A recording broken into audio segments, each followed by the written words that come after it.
여러분 안녕하세요. 읽고 쓰고 찍고 홍지아입니다. 오늘은 미중 무역 전쟁 4대 수단에 대해서 분석해 봤습니다. 4대 수단인 건 기술, 관세, 무역 장벽, 금융, 그리고 종합 평가를 해보겠습니다. 그러면서 결과적으로 미국과 중국 어느 쪽이 더 유리하느냐, 장단기적으로 어느 쪽이 더 유리하느냐, 그리고 결과적으로는 어떻게 풀려야 할 것인가에 대해서 생각해 보았습니다. 시작하기 전에 잠시 광고가 있겠습니다. 트레이드워 통화달러 시대 돈의 흐름, 제가 쓴 책입니다. 훌륭한 책입니다. 많이 읽어주시기 바랍니다. 비바미 어싱 신발, 맨발 신발, 베어프 슈즈, 제가 만드는 신발입니다. 훌륭한 신발입니다. 많이 신어주시기 바랍니다. 감사합니다. 자, 그럼 미중 기술 무역 전쟁의 첫 번째 수단 기술입니다. 첨단 산업에 대한 기술을 수출 통제하는 이거죠. 사실상 미중 무역 전쟁이 시작된 것도 이 기술 분야라고 보시면 돼요. 미국의 기술을 중국이 탈취해서 다시 미국을 겨누는 무기를 만든다. 이게 미국을 열받게 한 것이죠. 근데 이 기술 전쟁에서 미국의 강점은 뭐예요? 첨단 칩, 장비, EDA 등 그 첨단 기술에서 없어서는 안 되는 보틀넥 기술, 그 부분이 아무리 이쪽이 풍부해도 여기를 지나가야 되는데 이 부분을 미국이 다 쥐고 있다는 것이죠. 이 보틀넥 병모이는 건 뭐예요?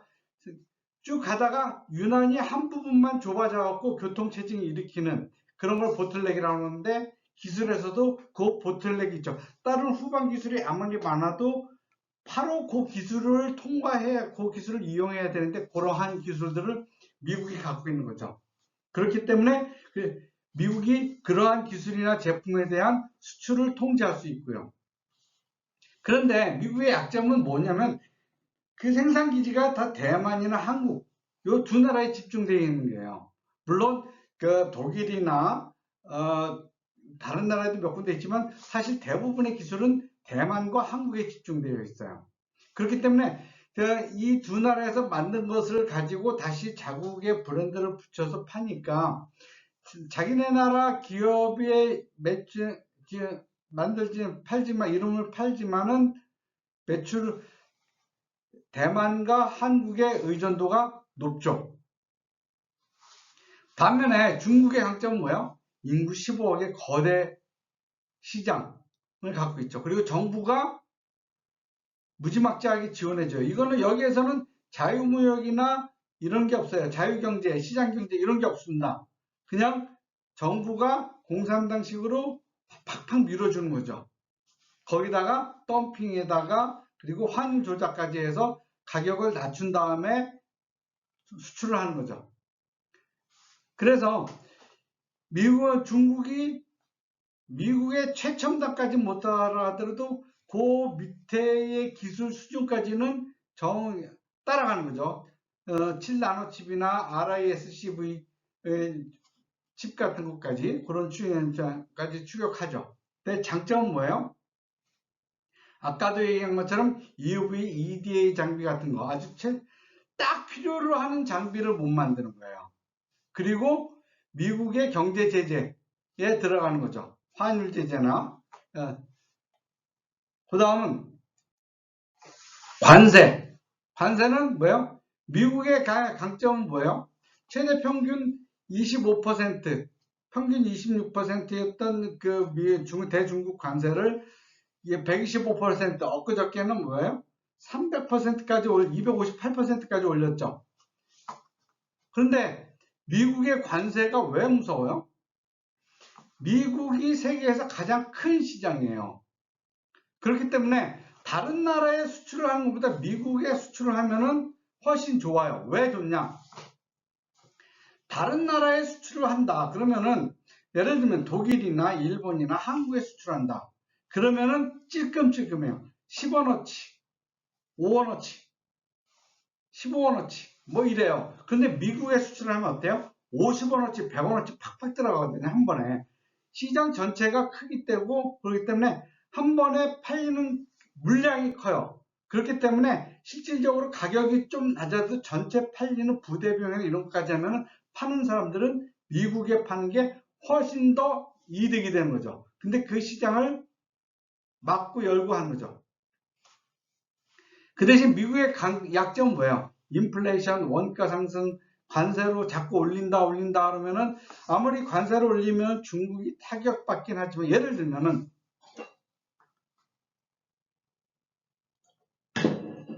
미국이 200% 관세를 올렸어요.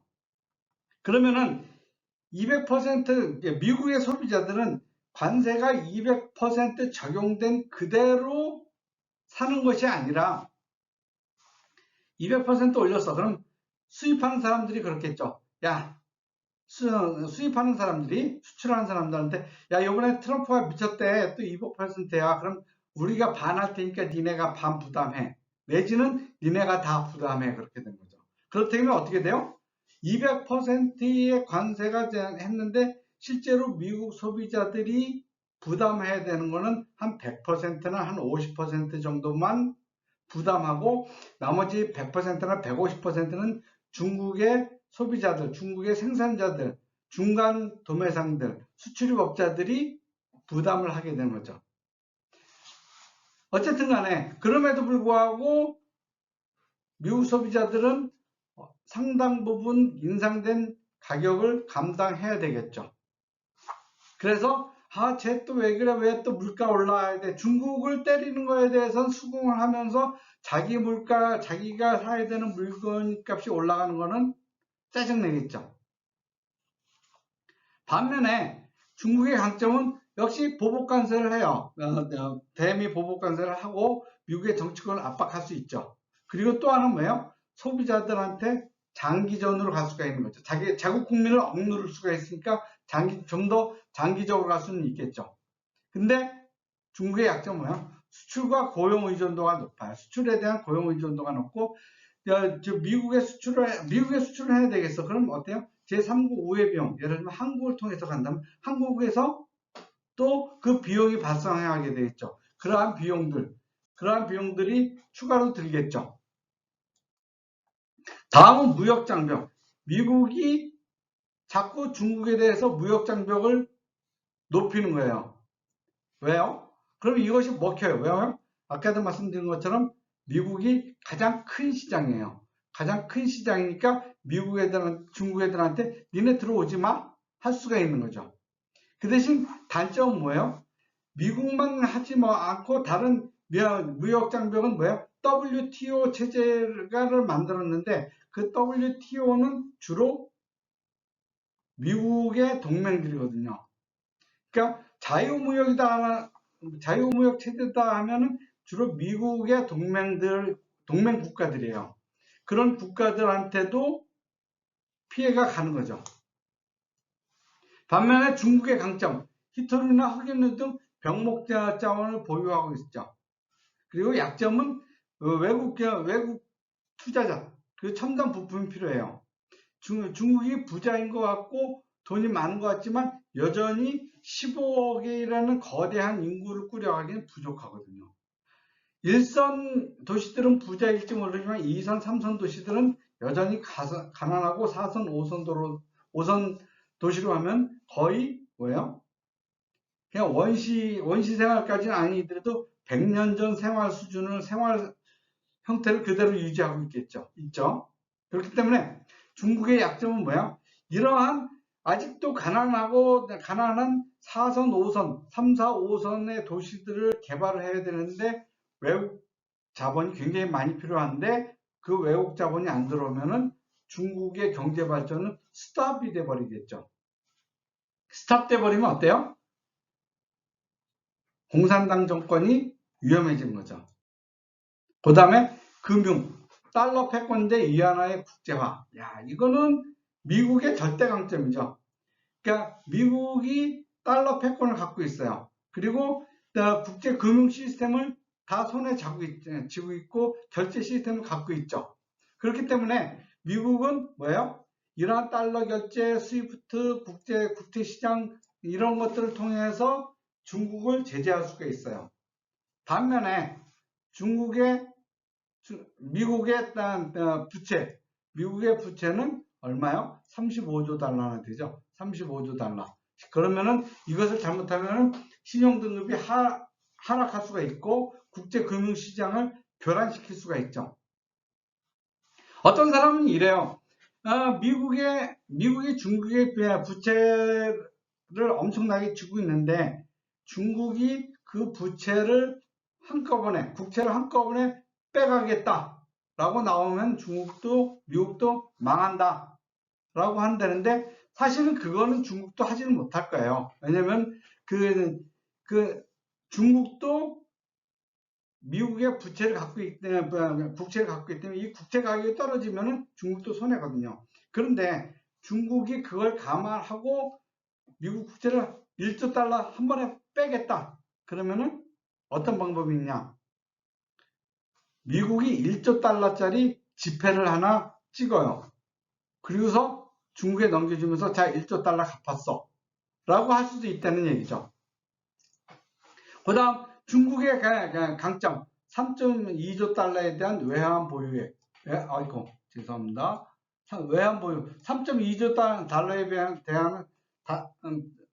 달하는 외환 보유고를 갖고 있고 그리고 CIPS라는 중국의 외환 딜링 시스템을 만들고 있죠. 아직 미미하긴 해요. 그 다음에 통화 수합을 확대할 수 있다라고 하는 거죠. 그런데 이 3.2조 달러에 대한 그 개념이 있는데 이게 굉장히 엄청나게 커 보이죠. 그런데 요거를 1인당으로 따지면은 우리나라가 1인당 외환 보유액으로 따지면 한국이 훨씬 높아요. 훨씬 높아요. 그러니까 이 3조 달러라는 건 중국의 경제 규모, 인구 규모에 비하면 그렇게 큰 금액은 아니다라는 거죠. 전 세계적으로는 크지만은 한국이 1인당으로 따지면 한국이 훨씬 많은 것을 염두에 두시기 바랍니다. 그 다음에 중국 대무역의 71%가 달러 결제죠. 달러 결제고 자본 통제를 받고 부동산이 경제가 부실해요. 그렇기 때문에 금융 쪽으로 하면은 중국이 미국에 비해서 굉장히 약점을 갖고 있게 되는 것이죠. 그래서 전체적으로 본다면은 그 단기적으로는 미국이 우세해요. 기술, 금융이 구조적으로 우위하기 때문에. 근데 중국의 중국은 수출 의존도, 부동산, 고령화 등 완충제가 그러니까 이걸 미국의 공격을 막아낼 수 있는 그러한 수단들이 한계가 있는 거죠. 반면에 미국의 리스크는 뭐예요? 인플레이션, 부채. 이것이 미국 경제를 그냥 갉아먹고 미국 국민들의 인내심을 갉아먹고 그리고 달러 패권이 약해질 가능성이 있죠. 그렇기 때문에 어쨌든 간에 양쪽 다 지금은 그래 끝까지 가보자 라고 하고 있지만 실질적으로는 어느 정도 가다가 반은 그냥 그래 니네들끼리 살아 이렇게 하면서 나머지 반은 그래 이만하면 됐다 우리 대충 타협하자 뭐 그렇게 되지 않을까 하는 게 제 생각입니다. 예, 이것으로써 읽고 쓰고 찍고 미중무역전쟁의 부분별 각 나라의 강점과 약점을 말씀드렸습니다. 구독, 좋아요 감사합니다.